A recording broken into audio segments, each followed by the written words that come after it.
Jadi nanti di yaumil akhir ada orang yang dibantu oleh Allah dalam kesulitan, di mana orang lagi sulit, lagi panik, cemas, takut, khawatir di hari kiamat. Kumpul semua manusia di padang mahsyar. Istri udah nggak kenal suami, suami udah nggak kenal istri, anak juga udah nggak kenal orang tua. Yang ada saat itu kita apa? Nafsi, nafsi, masing-masing kok iri, sibuk kesulitan, ketakutan, kecemasan gitu. Tapi ada hamba Allah yang dihilangkan kesulitannya di hari akhirat oleh Allah. Kenapa? Karena waktu di dunia dia bantu, dia hilangkan saudaranya seorang beriman dari kesulitan-kesulitan, dia tolong, dia bantu. Jadi fadilah keutamaan kita tolong bantu saudara kita yang lagi sulit, maka Allah akan bantu nanti kesulitan dia di hari kiamat, yaumil kiamat, di hari kiamat.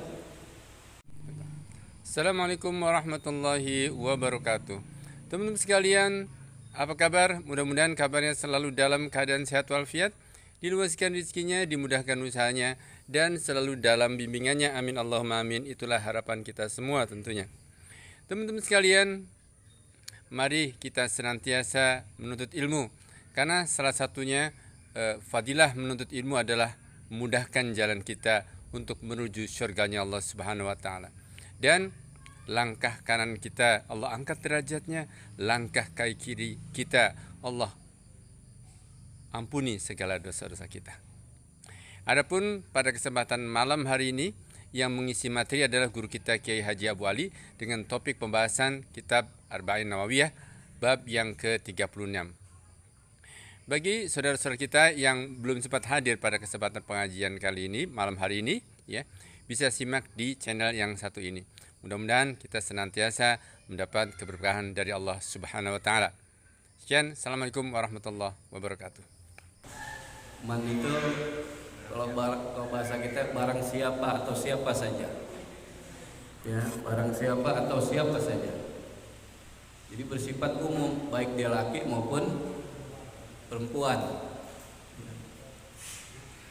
Man rabbuka, nah, pakai man. Itu di mana kalimatnya nanti itu? Di kuburan. Ya, pokoknya ditanya, dia mau laki mau perempuan ditanya, man rabbuka, siapa Tuhan lo? Gitu. Siapa Tuhanmu? Pakai man.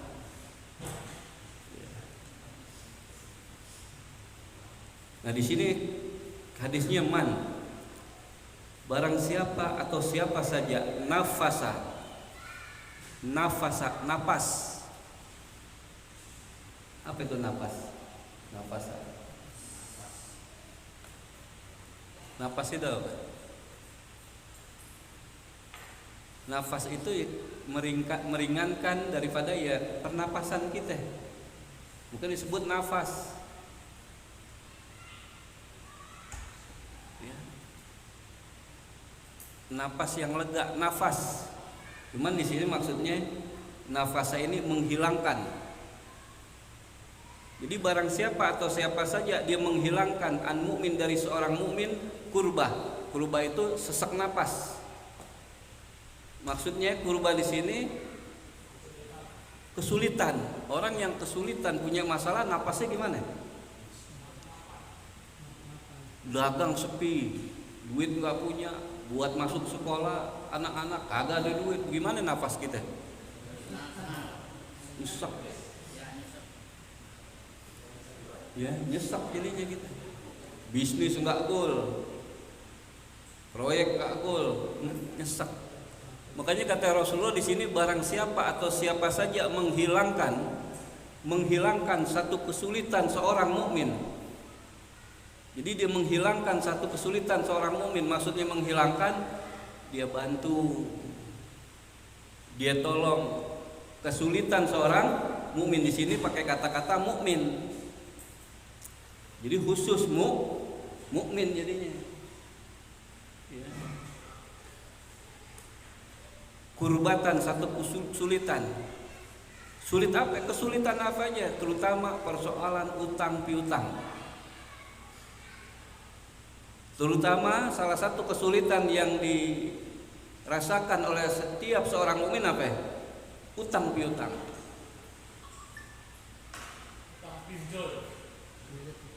Yang dimaksud utang piutang di sini bukan kita bantu atau orang bayar utang, bukan utang yang diutang cicilan mobil, bukan bah dirinya. Bantu gua ngapain, tolong gua. Bantu apa? Gua lagi sulit banget nih. Buat apaan? Buat bantu cicilan mobil. Ya, PA itu. Yang kayak begitu jangan dibantu, buat cicilan mobil. Ya, buat apa lagi? Buat renov rumah, buat nikah lagi. Malu lah ya, nggak Pak Wakil? Pak Wakil bantu ngapain mau buat lagi, mau nikah lagi gitu. Masih kurang duitnya gitu. Berapa kurangnya gitu ya? Kurangnya nggak banyak-banyak, 5 juta. Bukan bantu itu maksudnya, terutama bantu kesulitan. Terutama paling pokok apa ya? Bantu orang yang lagi kelaparan. Dia butuh makan, dia butuh bantuan, dia kelaparan dia. Ya nggak usah jauh-jauh lah, di sini kita juga masih banyak sebenarnya. Kalau di Palestina kita dana kita tahu nyampe PKK kita nggak tahu. Kalau sekarang orang lagi kelaparan, tetangga kita, saudara kita langsung bantu, jelas nggak? Nyampe langsung, jelas. Apalagi gini hari nih tahun ajaran baru, waduh orang tua pada puyeng.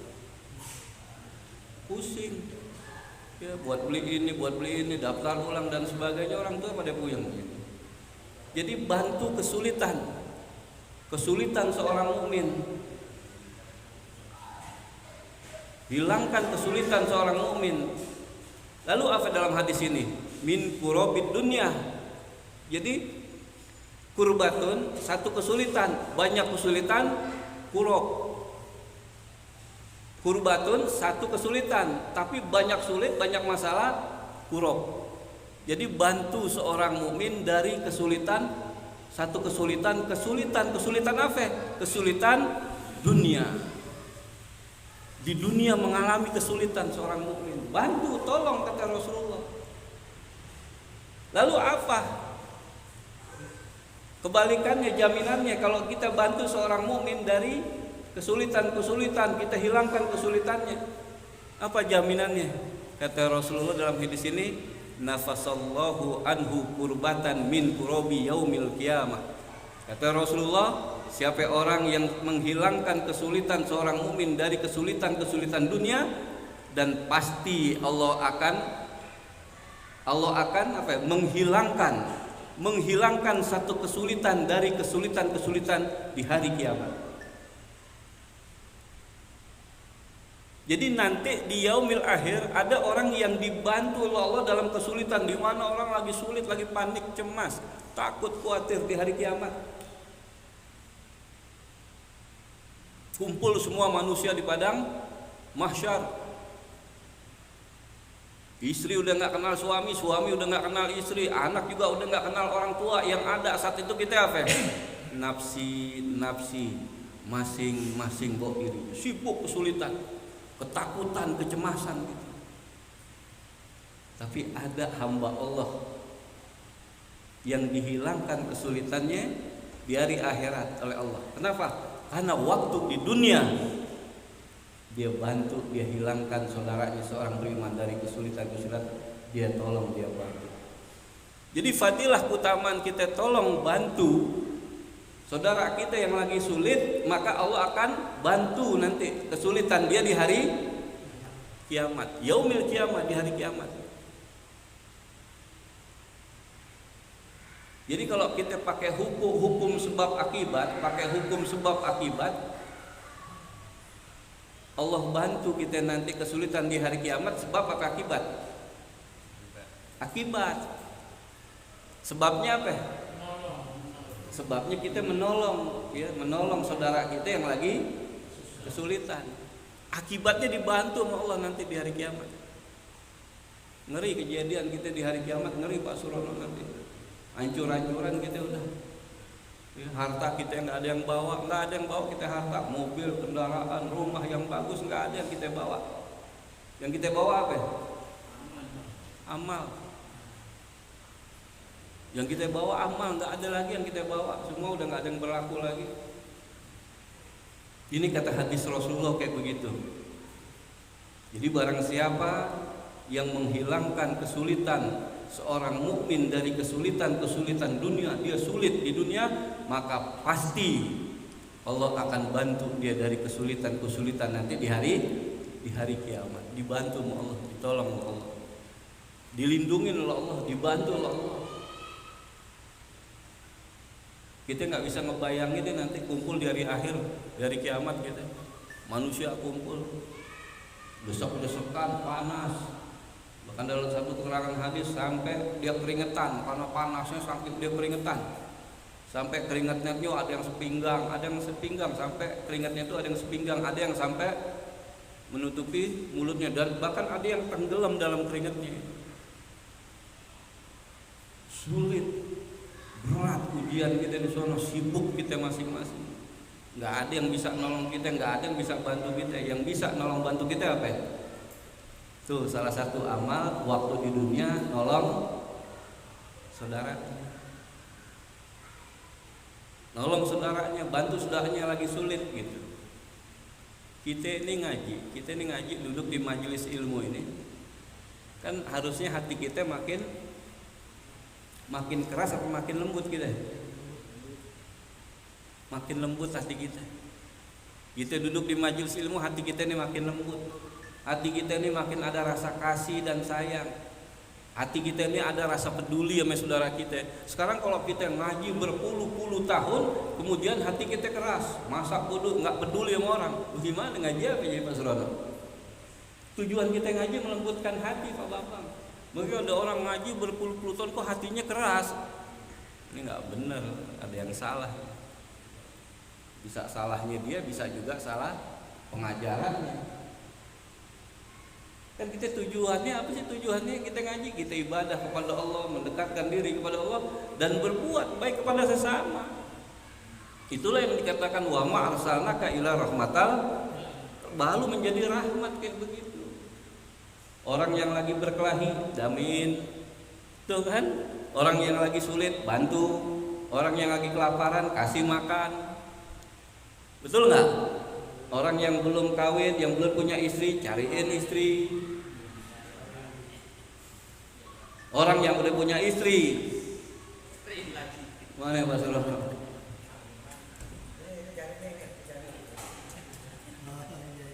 Bantu, tolong ini.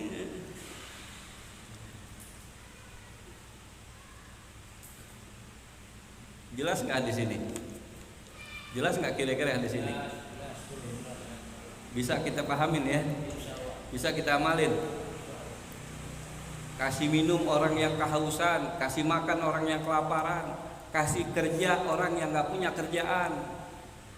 Dia lagi nganggur, punya istri, punya anak, rumah ngontrak, kesana kemari nggak dapat duit, cariin kerjaan.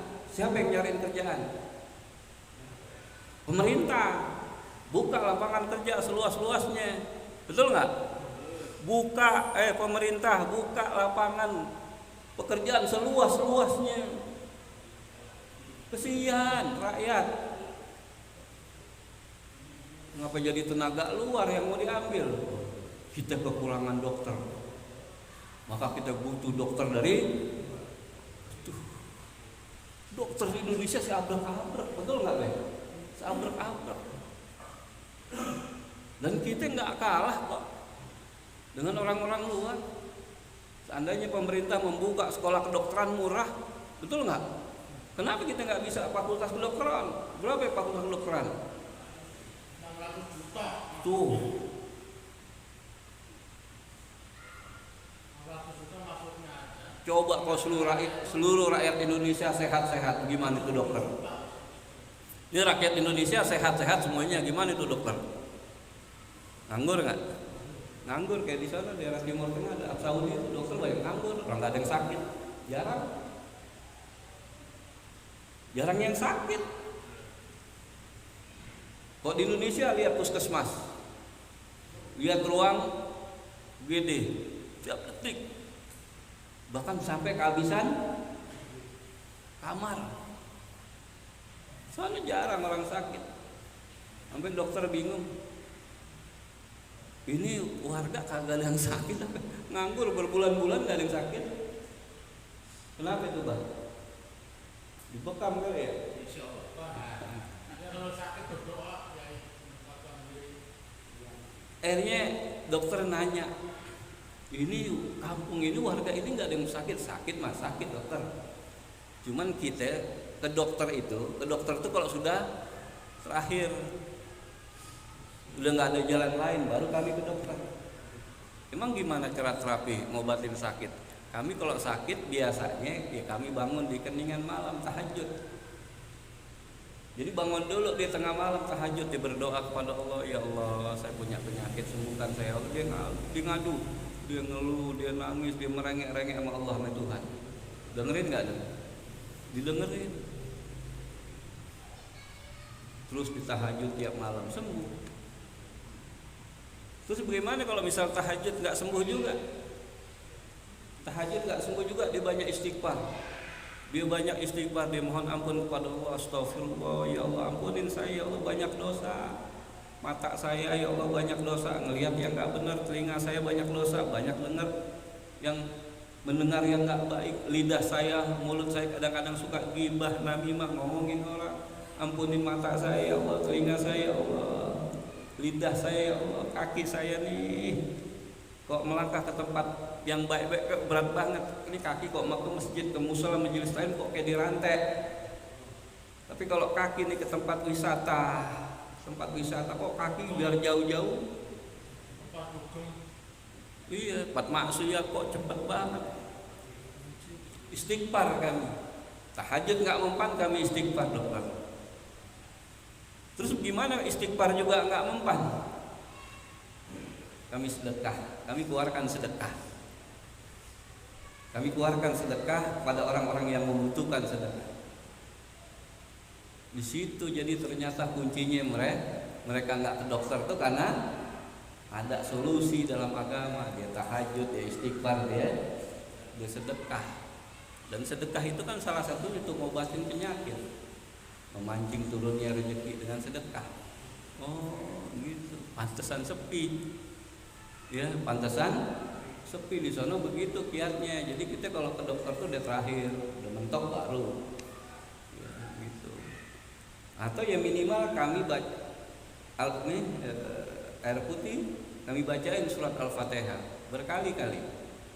Kami mengharap keberkahan dari surat Al-Fatihah.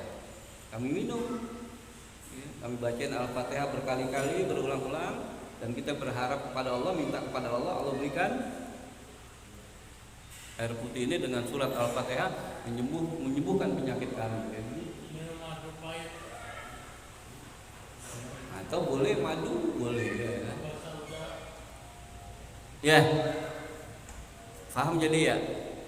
Jadi kalau kita ditolong Allah, dibantu Allah nanti di hari akhirat itu karena dulu kita waktu di dunia suka nolong orang, bantu orang. Terus apalagi hadis ini mengatakan?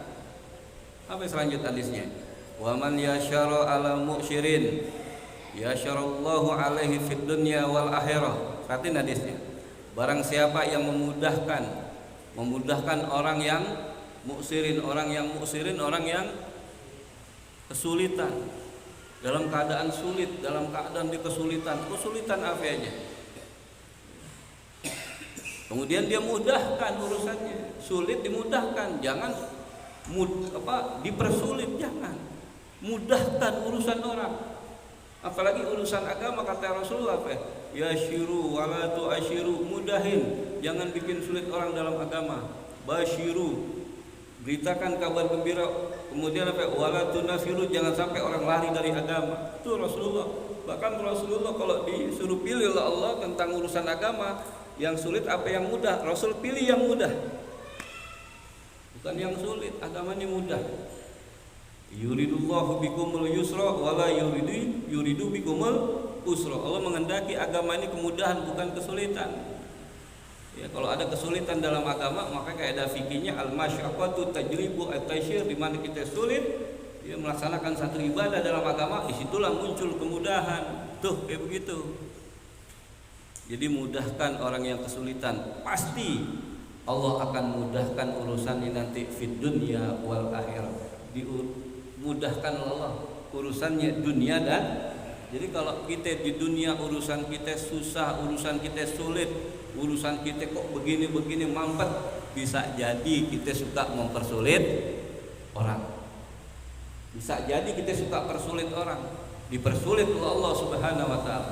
Tapi kalau kita mudahkan orang yang dalam kesulitan, Allah akan mudahkan urusannya dunia dan akhirat. Dimudahkan urusannya. Ya Pak Sulono ya. Dimudahkan oleh Allah. Jadi kita kalau dalam perkara-perkara kok saya mudah banget, selalu dimudahkan oleh Allah, bisa jadi karena kita suka mudahkan urusan orang. Mudahkan orang yang kesulitan, jangan malah dipersulit. Ini dipersulit, bikin ini dipersulit, bikin ini dipersulit. Betul nggak?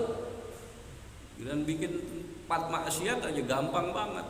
Judi online tuh begini hari udah ratusan tahun susah banget berantas. Bandar-bandar yang masih berkeliaran susah. Oh yang kayak begitu-begitu gampang. Terus apa lagi? Wa man satara musliman satarallahu fid dunya wal akhirah. Barang siapa yang menutup aib seorang muslim, aib. Ini kita di sini nih punya aib enggak masing-masing? Punya. Jadi kata Rasulullah, siapa orang yang menutup aib seorang muslim, ya, seorang muslim saudara kita tahu aibnya, tutupin. Jangan malah diviralkan, jangan malah dibuka, ini dibuka-buka. Tutupin aib seorang muslim, tutupin. Apa kata Rasulullah? Siapa orang yang menutupi aib seorang muslim, pasti Allah akan menutupi aibnya dunia dan akhirat. Ditutupin oleh Allah aibnya. Jadi kita kalau saudara kita punya aib, jangan dibuka, apalagi disebarkan. Contohnya apa aib? Contohnya apa? Berbuat maksiat. Dulu dia tuh dulu. Jangan diomongin dulu jangan. Dulu mautan. Kalau kita lihat juga sejarahnya sahabat-sahabat Rasulullah dulunya orang-orang apa sih? Lihat Sayyidina Umar, orang tukang gelut, berantem.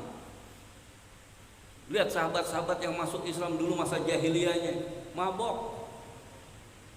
Betul nggak? Lahir anak perempuan, kubur hidup-hidup. Jahiliyah. Jadi masa lalu jangan tutup aibnya. Nggak boleh kita buka, nggak boleh tutup aibnya. Dan pasti Allah akan menutup aibnya dunia dan ditutup oleh Allah Subhanahu wa taala. Kemaksiatan-kemaksiatan yang kita lakukan waktu di dunia itu insya Allah ditutup oleh Allah Subhanahu wa taala. Enggak ditontonin nanti di akhirat. Enggak ditontonin di akhirat. Tapi orang yang suka buka aib saudaranya, Allah akan buka nanti aibnya di akhirat. Dilihatin. Semua manusia menyaksikan aibnya. Dosa dia, kesalahan dia akan dibongkar, dibuka oleh Allah Subhanahu wa taala. Kenapa dia suka bongkar-bongkar aib? Saudaranya jangan. Apalagi kita lihat sekarang di YouTube. Waduh, ya Pak Agus ya. Kita lihat di Quran, kita lihat di hadis, kita lihat di YouTube. Kok nggak sesuai yang apa yang ada di Quran di hadis ya? Yang harusnya ditutup aib nih, dibongkar-bongkar aib orang. Jangan, kita nggak boleh. Ya, nggak boleh kita tutupin aibnya saudara kita, ya masa lalunya tutupin. Ya, kesalahannya tutupin. Bahkan kata Rasulullah, kalau kita mencela saudara kita nih, ini saudara kita lagi maksiat nih, terus maksiatnya itu kita cela, kita hinakan, kita rendahkan. Itu apa kata Rasulullah? Kita sebelum mati akan melakukan apa yang dilakukan oleh saudara kita. Jangan suka mencela maksiat yang dilakukan oleh saudara kita. Harusnya kita berdoa, kasihan ya Allah, berikan hidayah kepada dia. Bukan dicela, bukan dicaci maki, bukan ajaran Rasulullah kayak begitu. Bahkan Rasul tadi bilang kita suka celak saudara kita yang maksiat, kita celak, kita hinakan. Itu kata Rasul, sebelum mati kita akan melakukan apa yang dilakukan oleh saudara kita. Lihat dulu, kita nggak usah jauh-jauh. Wah, korupsi, koruptor, berantem. Udah jadi pejabat gimana ini? Tuh, karena belum ada kesempatan aja nih. Kita juga bisa jadi ada potensi ke sana nggak kita? Ada, orang kita belum dapat kesempatan aja. Coba kalau kita udah ada kesempatan, ngelihat sekian gampang mudah bisa. Setan bisikin kita, iman kita lemah, kedekatan kita kepada Allah juga kurang. Kedekatan kita kepada Allah kurang, takwa kita, takut kita kepada Allah juga kurang. Makanya kata Rasulullah, "Ittaqillah haitsuma kunta." Takutlah engkau kepada Allah di mana saja kamu berada. Takutlah engkau kepada Allah di mana saja kamu berada. Mau di pasar, mau di kantor, mau di mana aja, yang kita takutin hanyalah Allah. Coba orang yang nggak takut kepada Allah, udah bablas. Terus apa lagi? Apalagi hadis berikutnya? Wallahu fi aunil abdi maka al abdu fi auni akhi. Kata Rasulullah, Allah senantiasa menolong hambanya. Berarti ini, wallahu fi aunil abdi, Allah senantiasa menolong hambanya. Menolong nih, Allah tolong, Allah bantu. Apa kata Rasul? Maka al abdu fi auni akhi, selama hambanya itu menolong saudaranya. Allah akan tolong dia, Allah akan bantu dia, Allah akan selamatkan dia selama hambanya menolong akhi, menolong saudara. Ditolong saudara. Yang susah, yang sulit ditolong, dibantu. Ini kan kita udah sampein kisah dialog Nabi Musa, ya, kalamullah dengan Allah Subhanahu wa taala. Ya Nabi Musa, ya Allah, amalan apa yang paling sangat engkau cintai, engkau sukain? Kata Nabi Musa, sholatku kali ya Allah. Bukan, engkau sholat buat dirimu, sehingga engkau sholat engkau mampu mencegah dari fasya wal munkar. Puasaku kali ya Allah. Bukan, puasa buat diri lu sendiri, sehingga dengan berpuasa engkau bisa menahan syahwat, makan, minum, perempuan, dan lain-lain. Zikirku kali ya Allah. Bukan, zikir buat pribadimu, dengan berzikir engkau menjadi tenang. Lalu apa ya Allah amalan yang paling kau cintain? Apa kata Allah? Engkau menolong hambaku di mana hambaku butuh pertolongan, dan engkau bantu hambaku di mana hambaku butuh bantuan. Itu amalan yang paling dicintai. Habluminan nas, bukan habluminallah. Pribadi kita sholat ya dengan Allah pribadi. Tolong bantu saudara kita ini yang lagi sulit. Kita lihat mukanya, gitu Pak Surono. Ini mukanya kan kelihatan, orang yang mukanya lagi senang sama sedih kelihatan nggak? Coba lihatin tuh mukanya ya. Wah, Abah, sedih Abah kayak sedih, sedih Abah. Kelihatan orang yang mukanya sedih sama mukanya gembira kelihatan nggak? Kelihatan. Nggak usah jauh-jauh deh bini kita, lihat mukanya kalau lagi senang sama nggak senang, kelihatan nggak? Jelas lambang ya. Lagi banyak duit dia, lihat muka bini kita, lagi banyak duit, bersinar aura. Tapi lagi nggak punya duit, lihat bini kita, habis, pusing malah kita. Jadi Allah selalu membantu hambanya selama hambanya suka nolong bantu saudaranya. Tuh. Jadi kalau kita mau ditolong Allah, tolong saudara kita, akhi. Ya Pak Surono ya, gitu, tolong. Ya. Jangan diminta dulu baru nolong gitu kan, nggak peka kita harus peka melihat gitu. Dari mukanya udah kelihatan perlu ditolong, tolong. Mau nggak ditolong Allah? Bagaimana cara Allah nolong kita? Bantu saudara kita, betul nggak? Jangan kita nggak bisa tidur karena kekenyangan. Ada nggak bisa tidur karena kekenyangan, tapi ada tetangga kita dia nggak bisa tidur kenapa? Kelaparan, dia nahan lapar. Orang yang namanya tidur dalam perut lapar bisa nggak tidur? Bisa nggak tidur? Di perut lagi lapar kita, apalagi dia punya asam lambung. Terus bisa nggak tidur? Bagus. Nggak bisa tidur. Sementara kita tidur dalam keadaan kekenyangan, kita habis makan ini kekenyangan kita, nggak bisa tidur kita. Tapi ada tetangga kita, saudara kita nggak bisa tidur apa lantaran kelaparan. Dan Adi juga, Ustadz saya nggak bisa tidur, kenapa? Banyak nyamuk. Bisa, nyamuk gigitin terus gatal dia apa? Nggak pakai autan. Nah, itu kata Rasulullah ya. Kita lihat hadis dari awal sampai ini, hadis-hadis yang menerangkan, menjelaskan, menekankan kita di samping kita ibadah kepada Allah dan kita juga berbuat baik kepada sesama. Gitu Pak Rasulullah.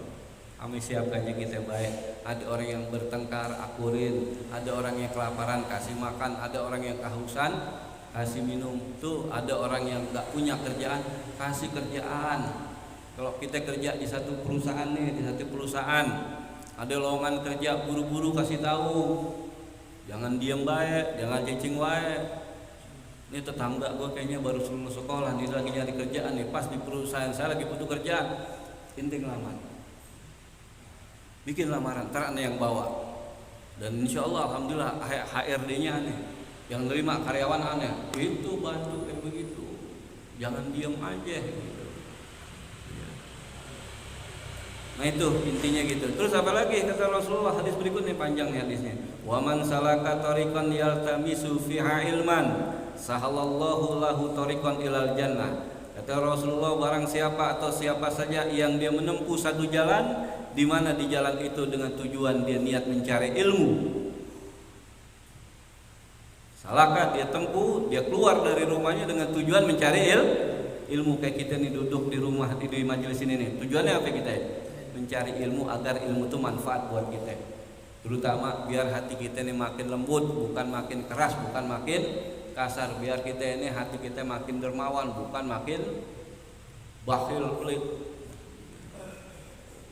Bakhil pelit, waduh ribet orang pada bakhil pelit ya. Kalau ngeteh aja itu bekas tehnya itu dijemur lagi tuh, seduh lagi wakil. Kenapa itu masih enak, seduh lagi pakai air mendidih. Ya begitu, tuh ngeteh kayak begitu. Bayangin. Saking pelitnya wakilnya kan begitu.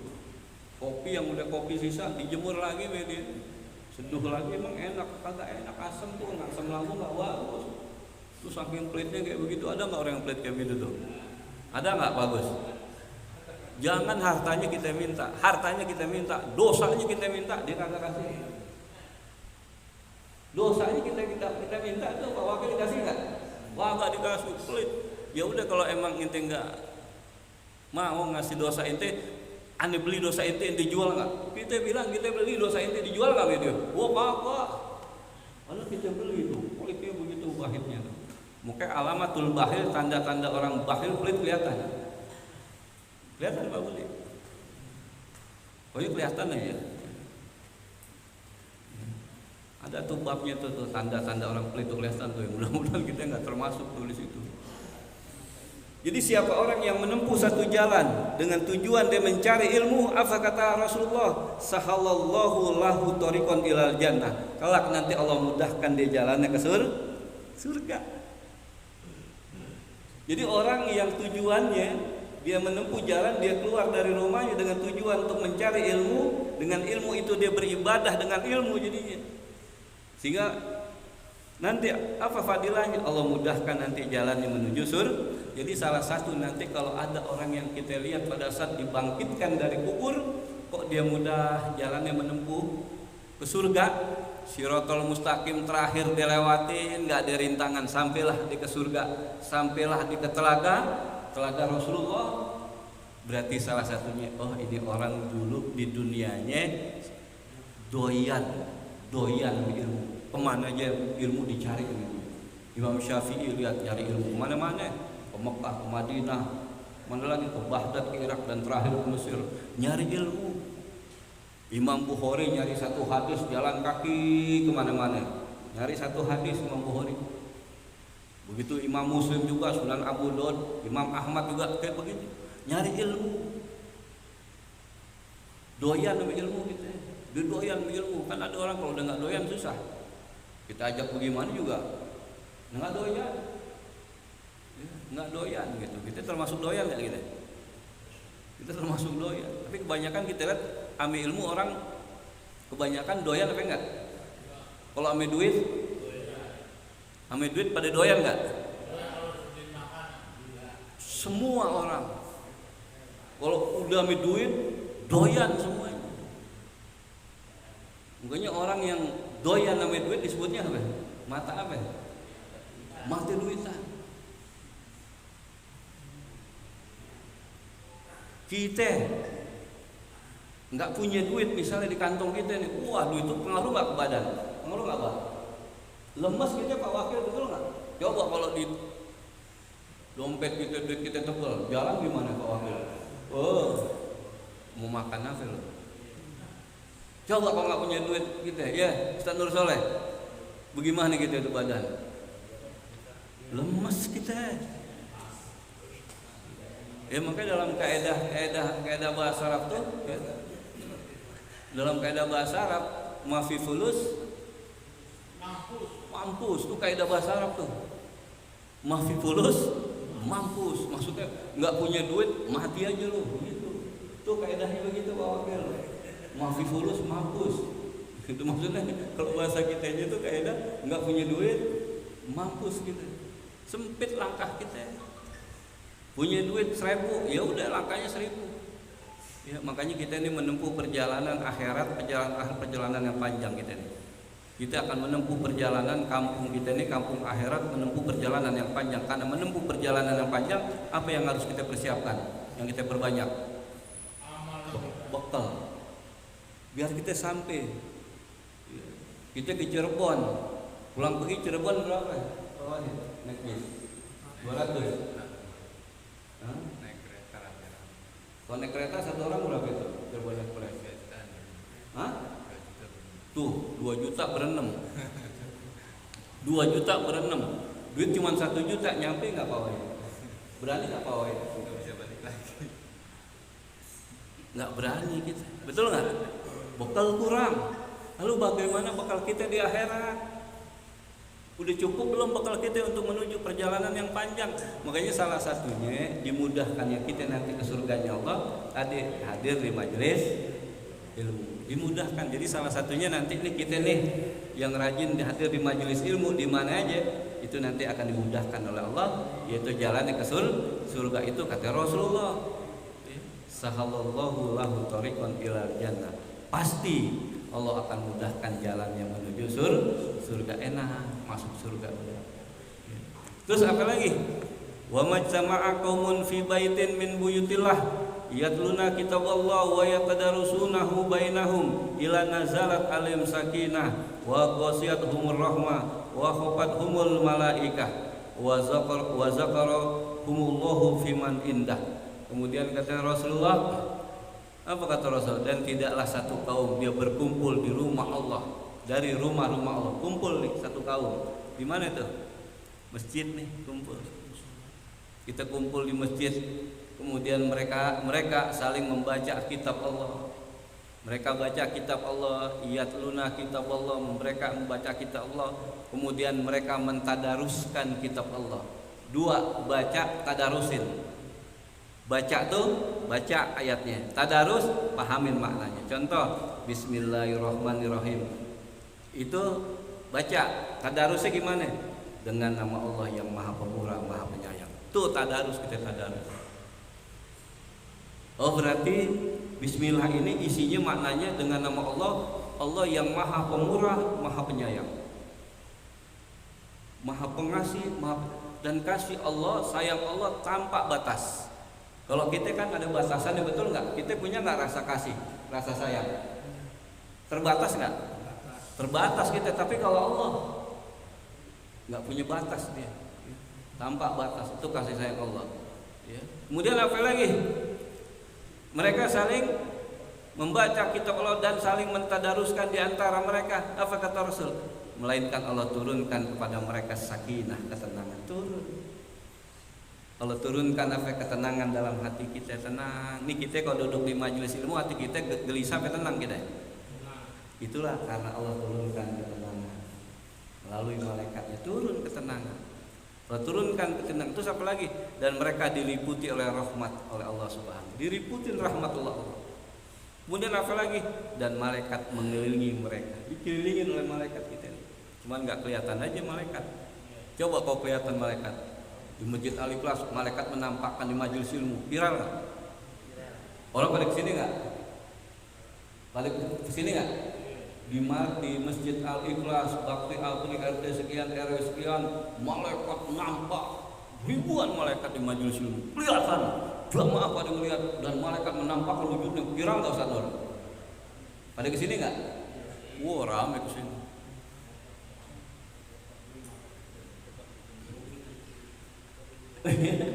Viral nggak tuh? Viralnya mau ke masjid pengen melihat malaikat. Mau duduk di majelis ilmu pengen lihat malaikat. Malaikatnya bilang bukan ilmunya. Kebanyakan orang Jawa kayak malaikat. Kalau udah melihat mantap. Jadi malaikat ada Pak Agus ini. Ngelilingin kita nih malaikat-malaikat Allah. Sakinah turun, ketenangan turun, malaikat ngelilingin kita. Enggak dilihatin aja malaikatnya. Kalau dilihatin tadi viral. Kemudian apa lagi? Kemudian Allah menyebut mereka. Allah nih menyebut kita di hadapan para malaikat-malaikat. Allah sebut kita tuh. Disebutin Pak Wahid. Kata Allah, malaikat lihat tuh Pak Wahid, hambaku rajin ke majelis ilmu, disebutin di hadapan malaikat. Pak Budi disebut-sebut tuh, lihat Pak Budi, Pak Surono, Ustaz Nur tuh.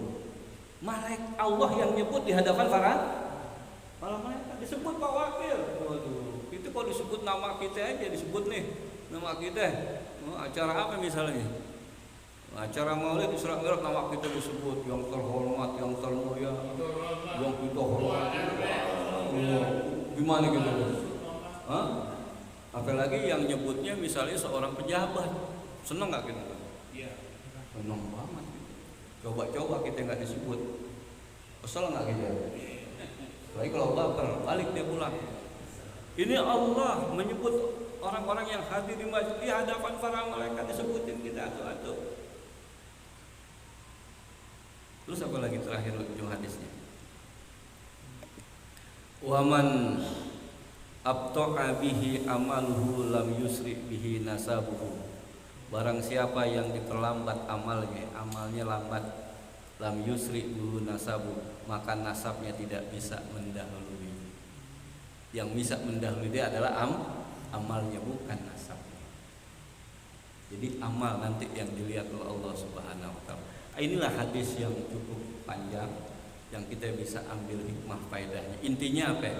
Makinlah kita mendekatkan diri kepada Allah, makin kita menolong bantu saudara kita, insya Allah Allah akan turunkan bantuan, pertolongan kepada kita. Tapi kok selama ini Allah nggak tolong kita, Allah nggak bantu kita, kok seolah-olah Allah nggak adil sama kita, kok Allah jauh sama kita introspeksi diri. Betul nggak? Kenapa lo nggak pernah beli pulsa tabungan rokok jadinya? Sulit jadinya, ya nggak Pak? Gitu Pak Surono. Ya, gitu. Ya jelas di sini ya.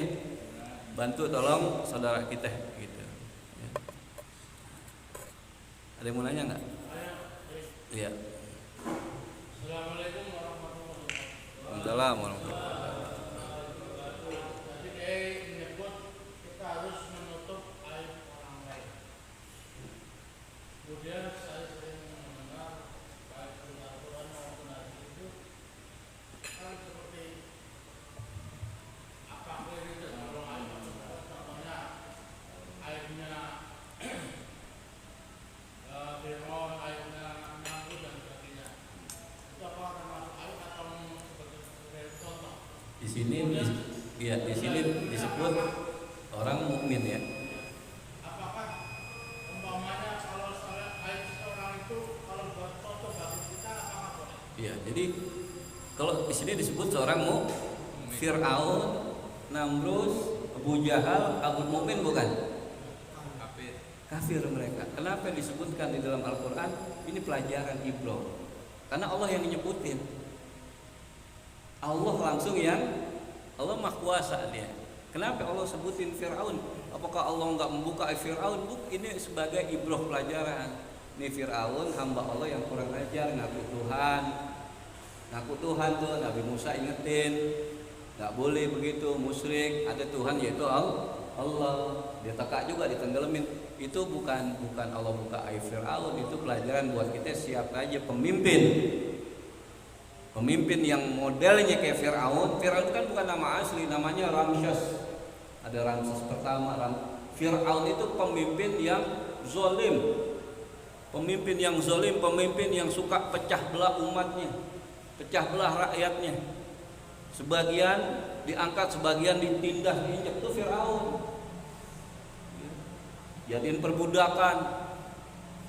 Begitu tuh. Itu Allah langsung. Itu bukan bagian daripada aib. Di sini disebutin mukmin kayak kita sekarang nih. Ya. Gitu. Misalnya apa? Pak Surono punya aib, saya tahu aib Pak Surono. Saya nggak boleh tuh ngebuka, tutup aibnya. Jangan di hati. Saya lagi bersengketa sama Pak Surono nih. Saya lagi bersengketa nih, lagi marahan, lagi bertengkar. Biasa kan orang kalau marah bertengkar keluar nggak? Jangan kayak gitu, nggak boleh, tahan. Apa yang dimasalin itu aja, jangan melebar. Ini kadang-kadang melebar. Tutup aibnya. Saya tutup aib Pak Surono. Insya Allah Allah akan tutup aib saya dunia dan akhirat. Tutup aib saudara kita, jangan maksiat yang dilakukan, kemungkaran yang dilakukan itu dulu-dulunya jangan suka dibongkar-bongkar, jangan suka diceritain ke orang lain. Jangan, udah tutup masa lalu. Ya. Tutup masa lalu, udah kita song-song masa depan. Karena kalau kita lihat kembali ke belakang jahiliyah kita. Gitu Pak Surono tuh. Ya.